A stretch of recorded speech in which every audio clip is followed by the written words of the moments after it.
Joining us now is the former U.S. ambassador to Russia, Michael McFaul. Ambassador, the president and Zelensky both spoke very highly of their phone call yesterday. Zelensky calling it, quote, probably the most substantive and positive in recent times.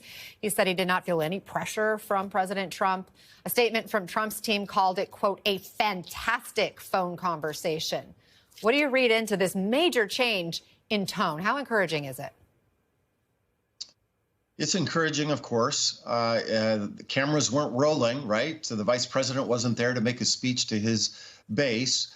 And I think looking at the photos, I think they even had a translator, which is smart because President Zelensky speaks fluent English, but it's difficult to negotiate difficult things in a second language. I can tell you, I've done that before. And it slows everything down, giving both sides time to think. So this is progress. This is good that they've put behind them that horrible meeting in the White House, and now they're talking about substance. They've got a long ways to go to negotiate an enduring peace agreement, but this was a positive step.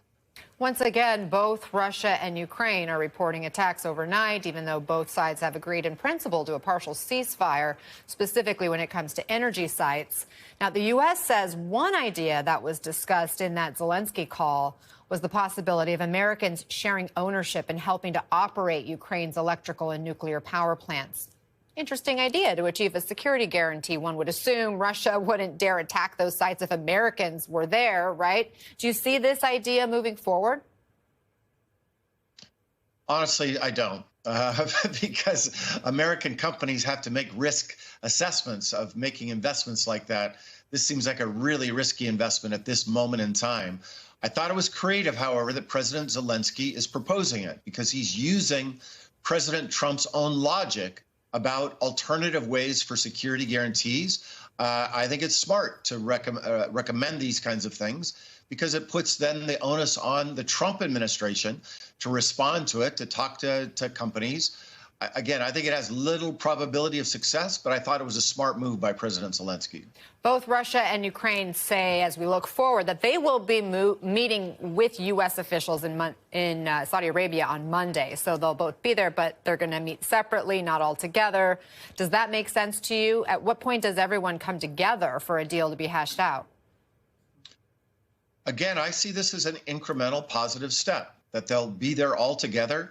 That our side can do shuttle diplomacy between them suggests that these are going to be serious talks. So I welcome that achievement. Of course, at some point, they're going to have to all sit together. Yeah. And I want to emphasize here, we're just talking about getting a ceasefire. We're not talking about actually a long-term agreement to end the war. Those are two radically different things.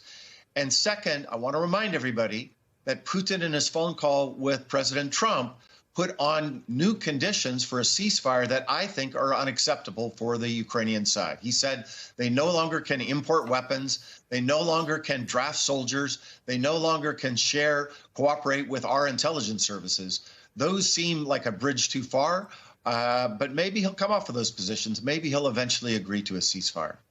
I always appreciate talking with you because you have such great experience in diplomacy. You've sat across from Putin in the past. I can't help but wonder, as we are watching this sort of two-track approach, retired Lieutenant General Keith Kellogg, special envoy to Ukraine, while Steve Witkoff's been involved with Russia directly. I can't help but wonder why two different people, and is that separation a good thing or potentially problematic? I actually don't understand it. I got to be honest with you. There's too many different negotiators, too many different players. Secretary Rubio shows up with National Security Advisor Mike Waltz. That seemed like that was the main channel with Ukrainians. And I noted, by the way, when they met, it was Waltz who was in the main seat next to the chief of staff for President Zelensky, Mr. Yermak. It's like three different people negotiating. I think one mediator, Kissinger-like shuttle diplomacy would be more efficient, but